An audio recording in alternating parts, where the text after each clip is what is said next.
It is great to be here in Kenosha. Thank you. This is actually my second trip. I came, a good Marine Corps buddy of mine is from this area, got married in Kenosha, and my second time here. We got some relatives over here. God bless you guys. Good to see you all. Well, we're here to celebrate law enforcement and to celebrate, more importantly, the good job that they do and how it benefits every single person in our community. And I think, unfortunately, we have a very stark contrast between two approaches to police and two approaches to public safety in this race. We have Vice President Kamala Harris, who's really the acting president, because, we know Joe Biden isn't home, so somebody's calling the shots, and I guess it's Kamala. And what we have in Kamala Harris is a person who has said that she wants to defund the police. Do we want to defund the police out there? This is a person who wants to change the laws around violent criminals so that people who commit sex crimes with minors would not be categorized as violent offenders. Do we think that's a good idea? No, absolutely not. It's not a good idea. Now, by contrast, we have President Donald J. Trump, who supported police, who backed the blue, and who made it easier for police to do their jobs. And remember, this is not just about making it easy on our police. That's not the most important thing. The most important thing is that when we make it easy on police, we make it so that every child in America has access to a basic right, which is public safety in their neighborhoods. And ladies and gentlemen, I grew up in a family that did not have a whole lot of money, that often had we had sometimes a rough neighborhood. But we were lucky enough to grow up in a country that believed that public safety was the birthright of every American citizen, rich or poor, and we supported our police in carrying out that mission of public safety. I remember, actually, I think I was probably 11 or 12 years old, and my mom struggled with addiction, and she was having a particularly tough episode, and I called the local police in Middletown, Ohio. And I remember they showed up, and they took care of my mom, and they made a little kid who was terrified of what was going on in his home, they made that little kid feel safe. And I think about what situation would I have been in, and what situation our country would be in if we take away every child's right to public safety. And that's unfortunately what the Democratic leadership is proposing in this country. You know how bad it's been the last few years? Have you seen the data on murder rates, on violent crime rates? You know that the gross majority now of violent crimes in this country go unsolved. So if, God forbid, you were assaulted in your own community, it's much more likely today that crime will go unsolved, that they'll never catch the person who did it. That is because of the leadership of our vice president. Now she wants to be promoted to President of the United States, and I think we're all going to say absolutely not. Kamala Harris, we're going to fire Kamala Harris in November, and we're going to bring back Donald J. Trump.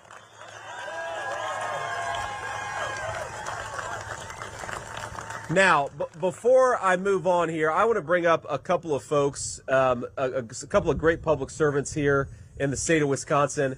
And by the way, we're going to win Wisconsin in November. I feel as confident about it as I ever have been. And you guys are going to make it happen. But I want to have just a couple of people say a few things here. And I'm going to start here with Pete Dietz, the president of the Kenosha Professional Police Association. I'd love, Pete, if you would come and say just a few words about what's going on here today. Where's Pete? There he is. All right, Pete, come on up here. All right, everybody, please give a round of applause for Pete Dietz.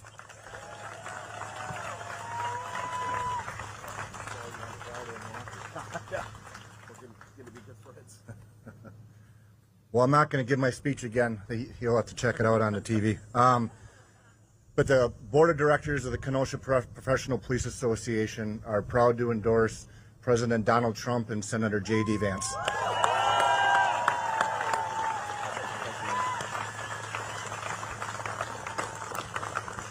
When Pete walked up here, he said, "I just saw you in Milwaukee," and I said, "Yeah, I remember that. I basically live in Wisconsin now. I don't know if you guys figured that out.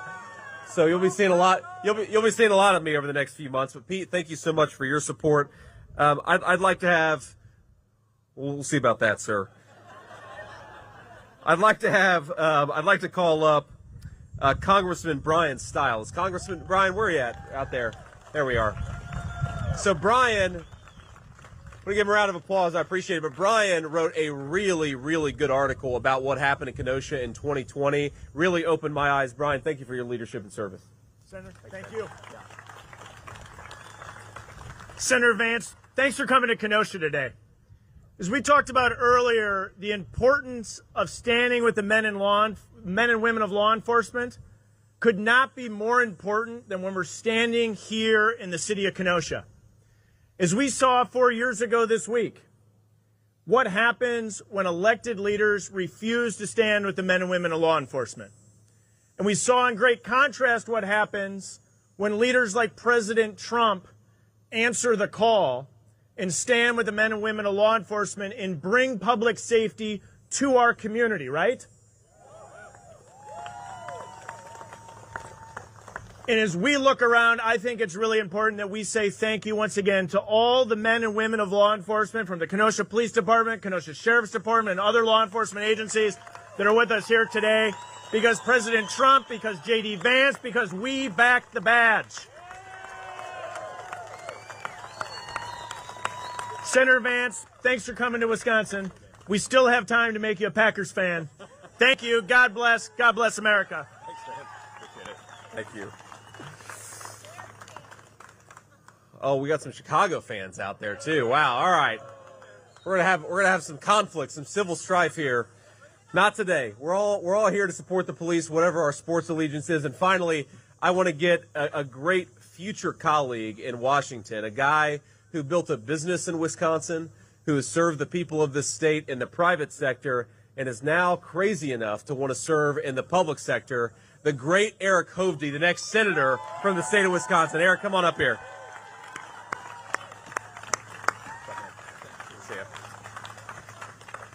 Well, as I walk through, Kamala Harris has failed at every single role that she played, from state AG or DA for San Francisco, or as senator, pushing the dumbest idea, defund the police, and now as vice president and opening our southern border. Look, as I said, we all want to live in safe communities. And you could not get a more distinct difference between these two sides. The radical, leftist, Kamala Harris, Governor Walz, and Senator Tammy Baldwin, or President Trump, J.D. Vance, and Eric Hovde. And we are going to back law enforcement. And let me tell you, anybody that doesn't, my wife has a great line: walk a day in their shoes. They go out every day to defend our communities, defend you, put risk of their own personal safety. So walk a day in their shoes. I support law enforcement. President Trump, J.D. Vance will always have your back. And we will never incorporate such a crazy idea as defund the police. So let's restore our safety, bring back this wonderful country, and thank you, Vice President, soon to be Vice President Vance. Thank you.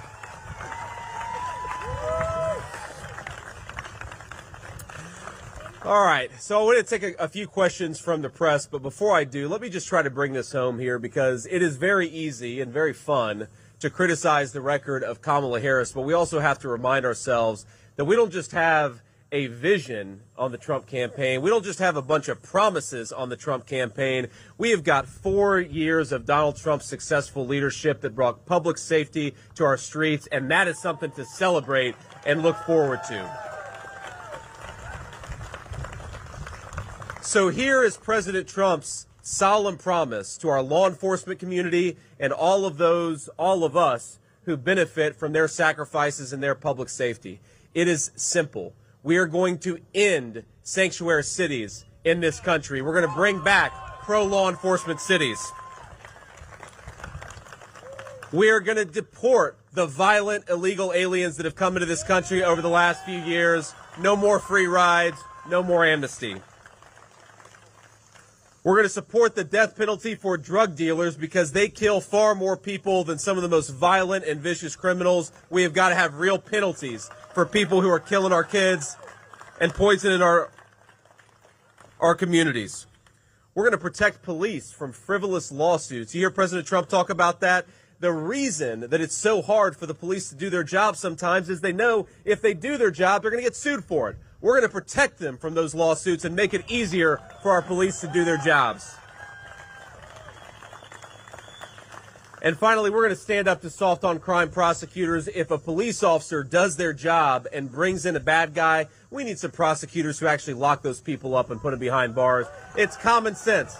All this stuff is just simple common sense. Now, we know what happens when we don't have leadership who support our law enforcement. We saw it in Kenosha just a few years ago. You all know this better than I do, that 4 years ago, Kenosha had terrible riots after a police shooting. And who was it? Who was the president of the United States that promised that he would send in law enforcement if asked? That was Donald Trump. Who was it that pacified the streets of Wisconsin and ensured that those riots didn't spiral out of control and burn down the entire city? That was President Donald J. Trump. And of course, we know the governor didn't initially want the support from President Trump, but after a couple days of those riots, he relented and did the smart thing and allowed President Trump to send federal support. Without that, I really think that Kenosha would still be recovering from those terrible riots today. But today, look, we're in a beautiful place, and it's a beautiful town, and we can thank President Trump's leadership and also the law enforcement who did their jobs and did it well. God bless you guys. Thank you so much. Now, I will always have the back of law enforcement. Let's bring up our reporters here to ask some questions. I will always have the backs of law enforcement. I will always support our police officers because I know what it's like, again, to be a kid who can't even believe and can't even rely on public safety. I want every single child in this country, whether they're rich or poor, whether they grow up on the right side of the tracks or the wrong side of the tracks, every child deserves to have public safety, and that's what we're going to do when Donald J. Trump is president. God bless you guys. Thank you all for coming out. Semper Fi, thank you to these great public servants. Let's get Eric Hovde across the finish line, and let's make this country great again. God bless you guys. And what I'll do here is I'd love to start out, thank you, ma'am.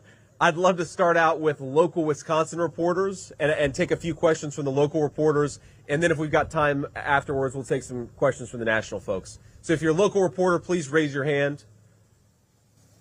Ma'am? Hi, Senator. Thank you for your time. It's Mary Jo Ola with TMJ4 News here in Milwaukee. You were just in Milwaukee a few days ago, now in Kenosha. Can you just talk about how much of a priority Wisconsin is to the Trump campaign and where are you headed next in Wisconsin?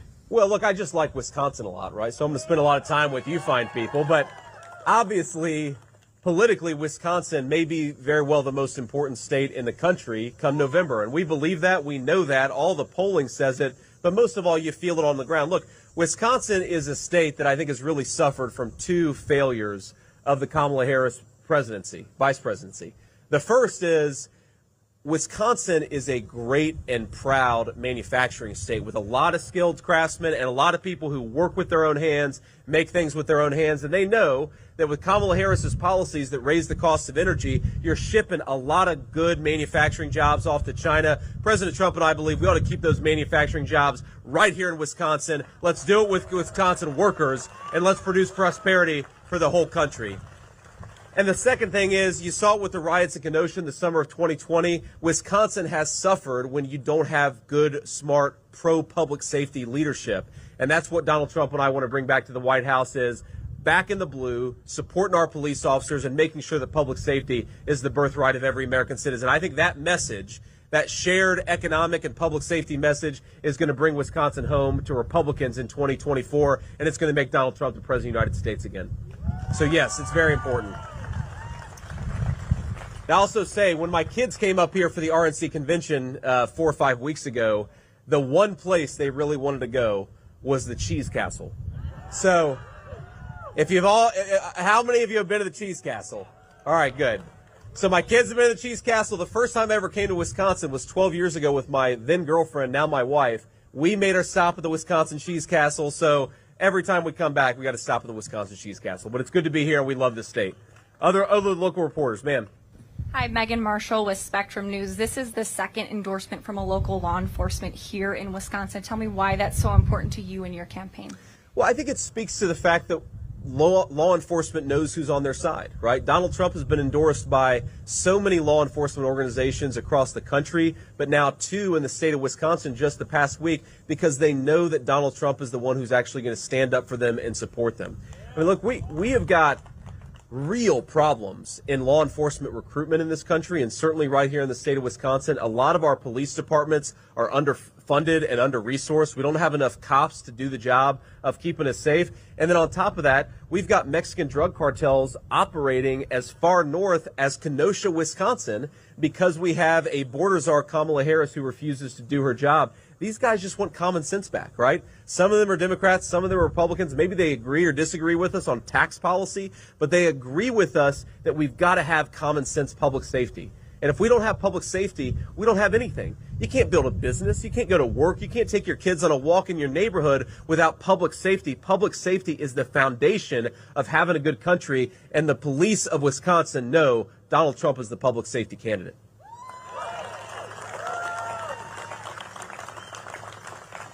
Few more locals, ma'am. Yes. Yeah, I'm Hannah Hilliard with Channel 12 from up in Milwaukee. Obviously, there is a big event happening not too far away from here over in Chicago. Did you catch any of the DNC tonight, or last night? If you did, what were your immediate thoughts? Well, my immediate thoughts were all the people booing. I agree with them. That was my response to it, was boo.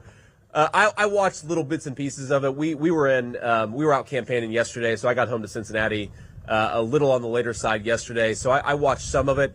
I will say just the contrast between the public safety policies of Kamala Harris and Donald Trump is really striking, and it's almost a joke to me that they held it in Chicago, which has become the murder capital of the United States of America thanks to very failed Democrat leadership.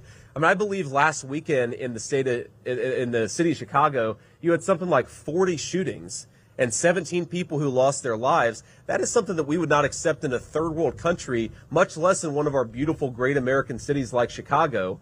And my little theory about why they decided to have the convention in Chicago is, Tim Walz has been going around saying that he served in war, and maybe they did it in Chicago so that he could actually accurately say that he visited a combat zone. Because Chicago, I mean, look, Chicago has violent crime statistics that actually mirror, again, third world, highly violent countries. Again, public safety is the birthright of every citizen in this country.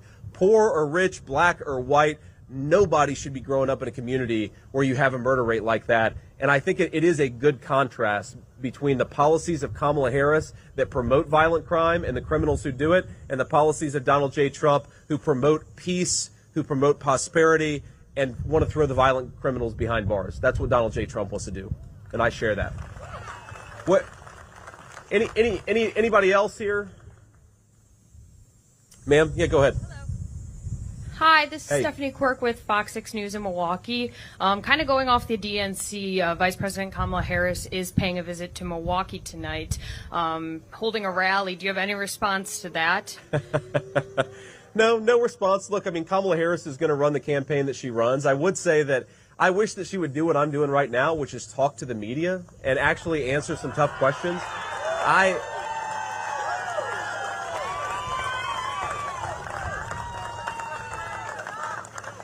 I mean, if you think what I'm doing here right now, what am I asking? The question I'm asking is for the fine people gathered to vote for me to be their vice president of the United States. What an awesome responsibility, and what an incredible thing that I'm asking them to do.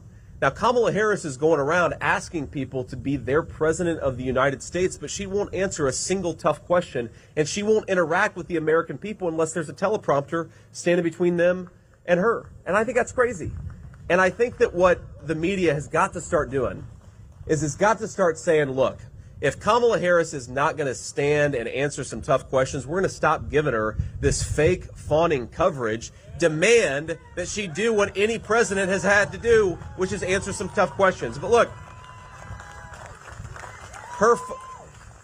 her argument, I can't get over this, because you watch her rallies, and Kamala's argument is something that I could not stay with a straight face. She stands there and says on day one, she's going to tackle the housing affordability crisis in our country. On day one, she's going to tackle the grocery affordability crisis in our country, and they are crises.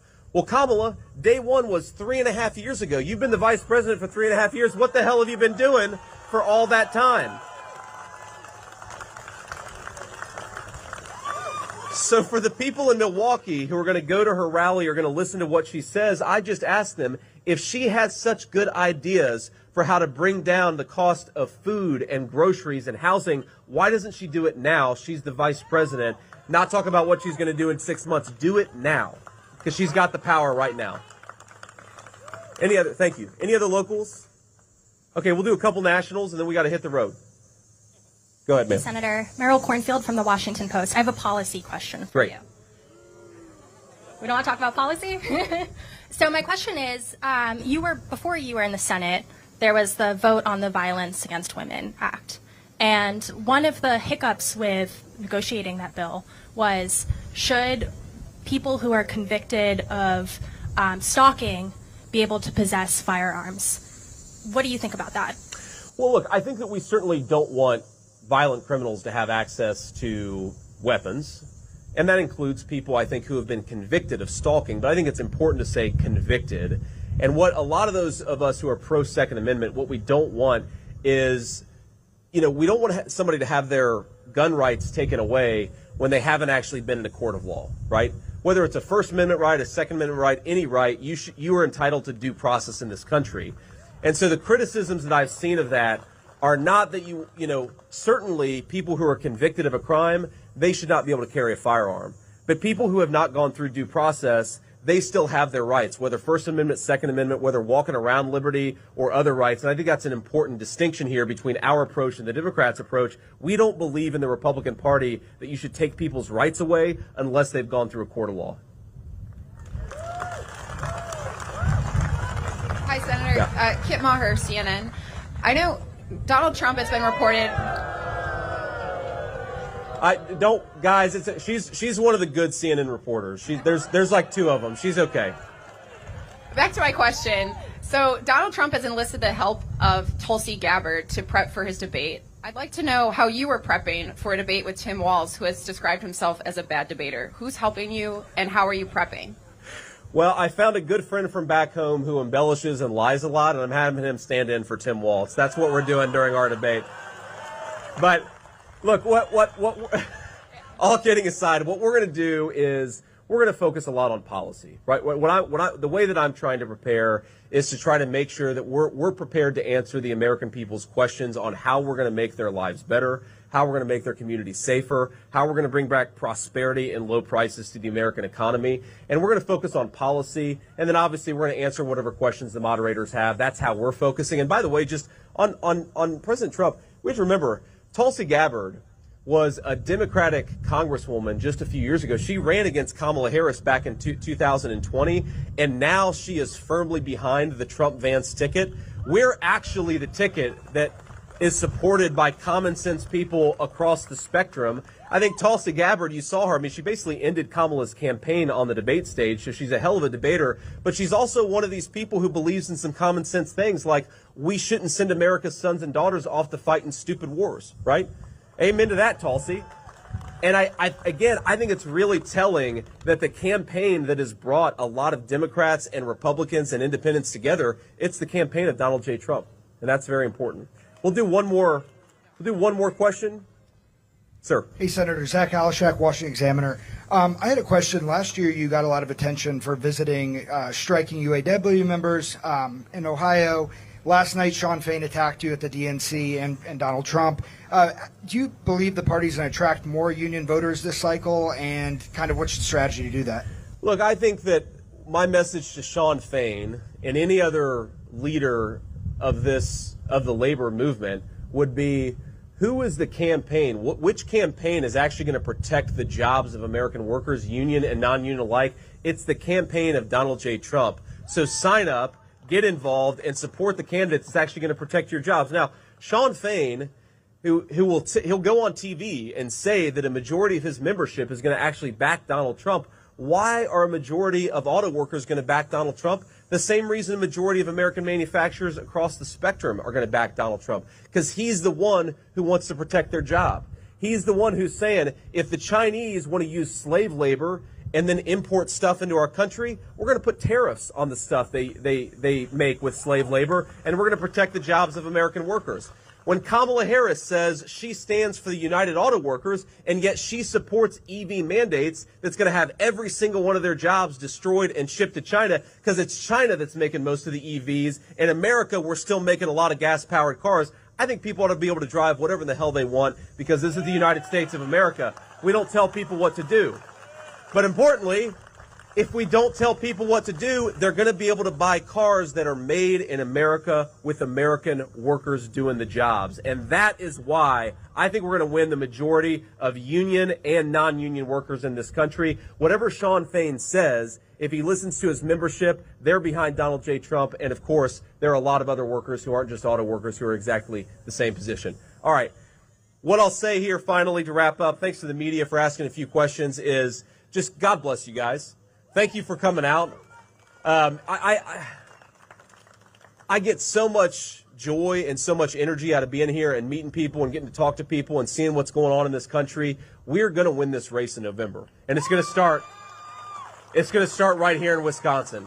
So what I'd ask all of you is, look, we've got 76 days to this campaign, and early voting probably starts, 30 days early in Wisconsin?